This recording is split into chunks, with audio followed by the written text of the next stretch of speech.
Hey, welcome to another exciting episode of Mike's Hydro Garden. Today, I noticed that some of my tomato plants were really kind of starting to droop, which means it's time to get my trellising set up.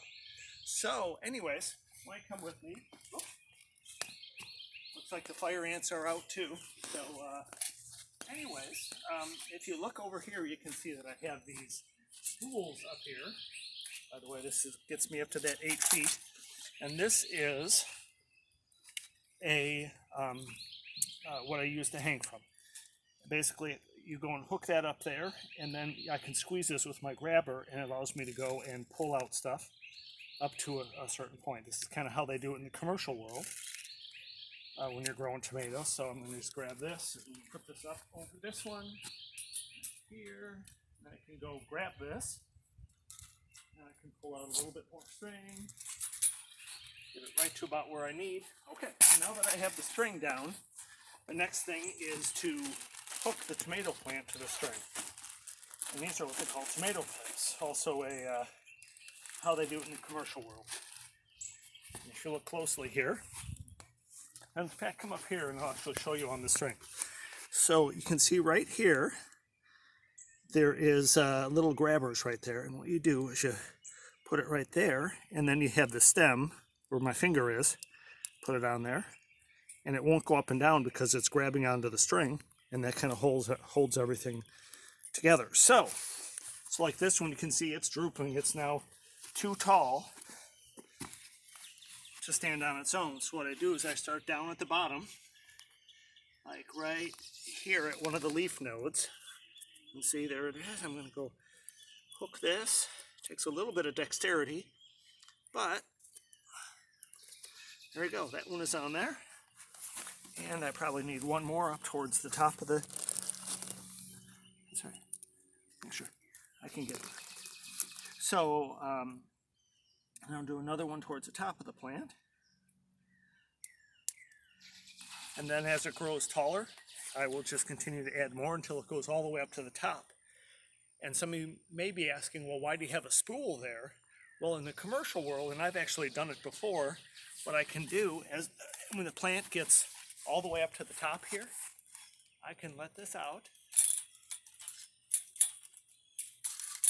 and slide this down a couple of feet, down to about there, and then the plant will go this way for 2 feet, and then up. So I've just added 2 feet to the length. In the commercial world, they'll start here and they'll have a big bundle of vines that'll go all the way down like this, maybe 4 to 6 feet, and then they'll all turn, each one will start turning up at each individual spot.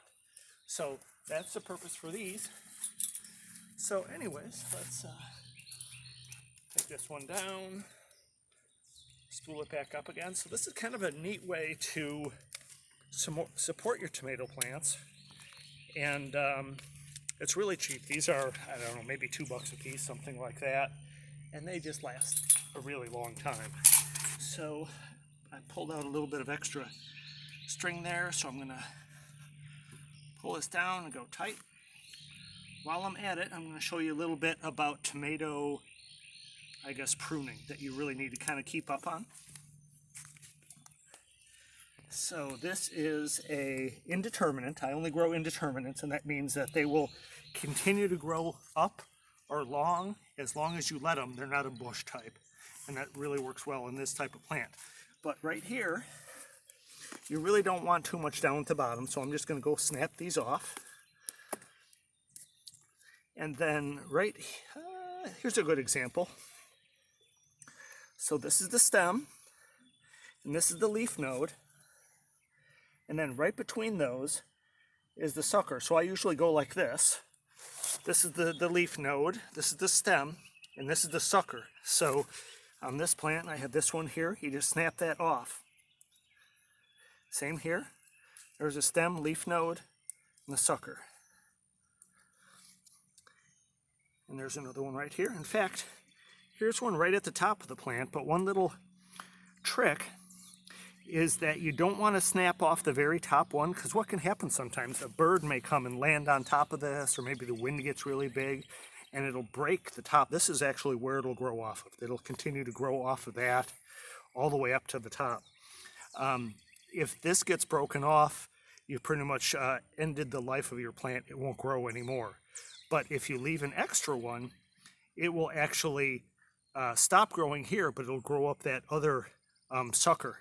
So little trick is don't take all of your suckers off right off the bat. Like I may leave this one to be my secondary, and we'll come back and visit this maybe in a couple of weeks, and you'll see that it'll be almost as big around as this one. So that is how I support my tomato plants. You can see the peppers, they're doing really well. Pretty happy about those. Here are the eggplants. They're a little bit charred around the edge, you can see, which means that there's a little bit too much nutrient. But this leaf that's a little bit further up the plant is looking pretty good. Probably just a little, this nutrient solution for the tomatoes is probably just a little bit too strong for this eggplant. They need something that's a little bit more tame. Oh, there's a big sucker that's actually split off, so we don't need that. There's a sucker right at the Y there. And go through. And here is a fruit node. You can actually see the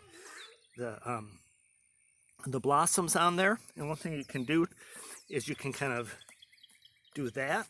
And what that causes it to do is cause the pollen to go and kind of bloom, or to break free and pollinate the plant. So sometimes you'll go do that. I actually have an old electric toothbrush, tiny one, that I just put on there, and it vibrates the whole plant.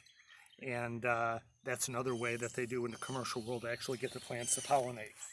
As it gets hotter, tomato plants won't pollinate because, and you won't get fruit off them, because the heat and humidity in Texas will keep that pollen from releasing properly. So that's why the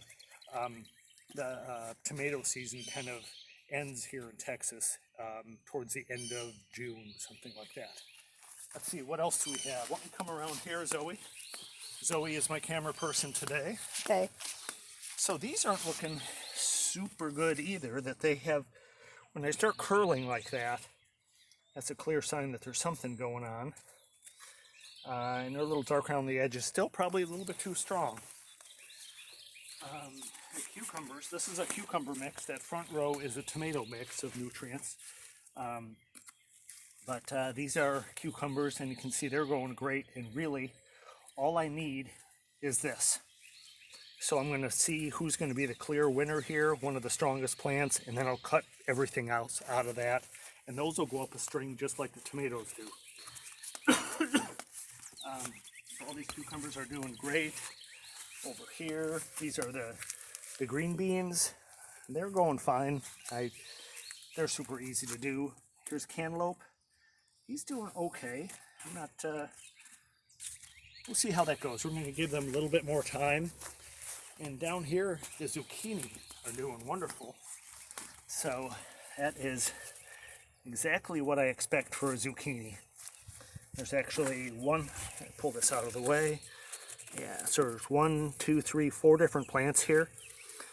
I may do 2, but probably just 1. And we're just going to have a really heavy stalk coming off of that. And actually, there is some tiny little fruit nodes right there that they're trying to grow zucchinis already. I'll probably snap those off because you want this plant to be really healthy before it starts bearing fruit. Get those roots in there good and solid. So, well, that's about all I have for today. I just thought I'd shoot something real quick. So, until next time, keep gardening.